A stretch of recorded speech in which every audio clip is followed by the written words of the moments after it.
Hey YouTube, Lauren Howman here. I am driving home from work on this Saturday, and what I wanted to talk about today, first of all, disclaimer out of the way, thank you for following my water fasting journey, but please consult with your own doctor or nurse practitioner before starting a diet, exercise, or fasting routine. I am a nurse practitioner, but I'm not operating in that capacity, so none of this should be taken as advice, but thank you for following me, and let me know if you have any questions or comments by commenting on the video, or by emailing me at laurenhowman2@yahoo.com or finding me on Facebook at Lauren Rutledge Howman. Okay, so what I wanted to talk today about is my eating lifestyle and what I did different yesterday than I normally do. Excuse me. So I've been vegan-ish for about a year. I started a strict vegan lifestyle back in May of last year. And then over time it kind of loosened up a bit, so I had to go from vegan to veganish to more of a plant-based diet to more like, hey, I just eat a lot of fruits and vegetables and I stay away from meat. So I started the vegan diet just because I wanted to see the health benefits, and I watched the movie What the Health on YouTube. You can find it for free on YouTube by looking for the one with Spanish subtitles, and you'll be able to watch the entire thing. It's like an hour and a half long on YouTube. And when I watched that, it made a lot of sense to cut out all the meat, dairy, and cheese and all that fun stuff from animal products. And so I decided to give it a go. I lost 20 pounds in about probably 2-3 months, I don't remember. But then I found out how to eat a crappy vegan lifestyle. Like, unhealthy vegan foods are totally out there. So like corn chips, tortilla chips, and salsa, totally vegan. But guess what? You'll pack on some pounds by eating that all day long because it's straight carbs. So I learned how to eat a crappy vegan lifestyle and gained back the 20 pounds that I lost, which is what I ended up in January weighing 229. I made it to the 180s today. Whoop! So I'm no longer in the 190s. I'm 189 point something. So we're moving towards the low 80s that I wanted to be at by the end of this month. I don't know if I'll make that goal, but we're definitely headed in the right direction. So for the last maybe 2 weeks, my body's really been asking for steak, and I didn't want to eat steak. To become a vegan and to like really live the lifestyle, I educated myself a lot on the meat industry, and I watched a bunch of videos that show animal cruelty in the meat agriculture industry, and it really turned me on. So it did its job. I watched them on purpose so that I would not want to eat meat.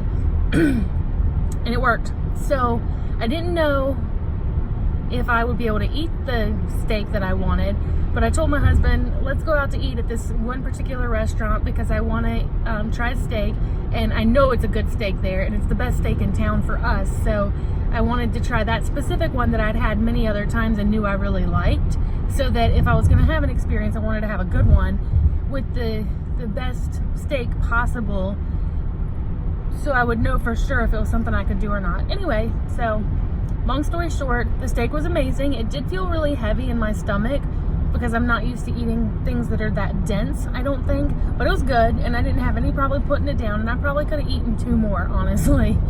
And I kept it keto. I had broccoli and a salad with that, and it was good. Everything was good. I had no problem putting it down. I actually have a bigger problem getting down chicken because I think the chicken industry just a lot more graphic when you watch those types of videos, and it's kind of stuck in my brain. Don't do it if you want to continue on the chicken path, okay? Because you won't like what you see in these videos. But anyway, so my question is, one of the things the movie What the Health talks about is that there is something called casomorphins in cheese and dairy, and it's an addictive property that makes you want to keep coming back. It hits pleasure receptors in your brain, just like morphine does, hence the name casomorphins, or morphines, I don't know which one. And my question is, does meat have the same property in it, some kind of agent in it that makes you want to come back for more and hits a pleasure center? Because I ate that steak and it was good, but I didn't expect to want to eat it again so soon after I was done. But honestly, I could have eaten like 2 more of those steaks, and I want more steak today. So I'm gonna have to research that, and if anybody knows the answer, let me know, because I find it odd that I would go for a year without it and now I like want it more.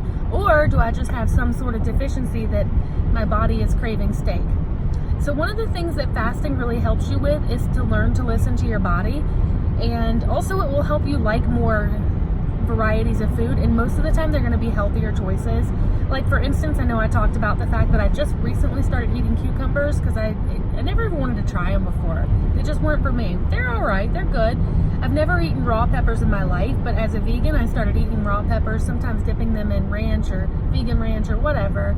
And so fasting has really, I feel like it's made me have a better mind-body connection about what I need to be putting in when I do eat.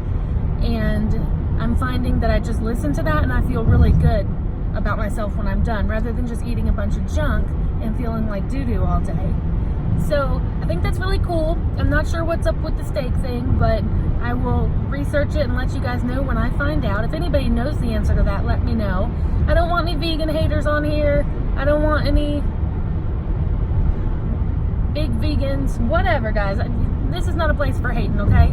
I did a vegan lifestyle for a while. Now I'm vegan-ish, something. But there doesn't need to be anybody on my videos talking about crazy things about being vegan or not being vegan. Either side of the argument, I'm not really down for hearing that, okay? Because I already know both sides and blah, blah, blah. So that's not what I'm here for. We're going over my fasting lifestyle, and this is just something I came across last night. And the steak was really good, and it is a good steak. It's a good cut from Jake's Steakhouse. It's the expensive filet or whatever it's called. So no problems getting it down. I don't know what I'll do as far as my eating habits go from here, as far as, am I going to start eating meat full time again? Am I going to just try to eat it on occasion and not eat it all the time? I don't know. We'll see what happens. But I am going to continue fasting. I am going to continue dropping all this fat off my body. And if you guys have any questions or concerns or topics that you want me to talk about, let me know.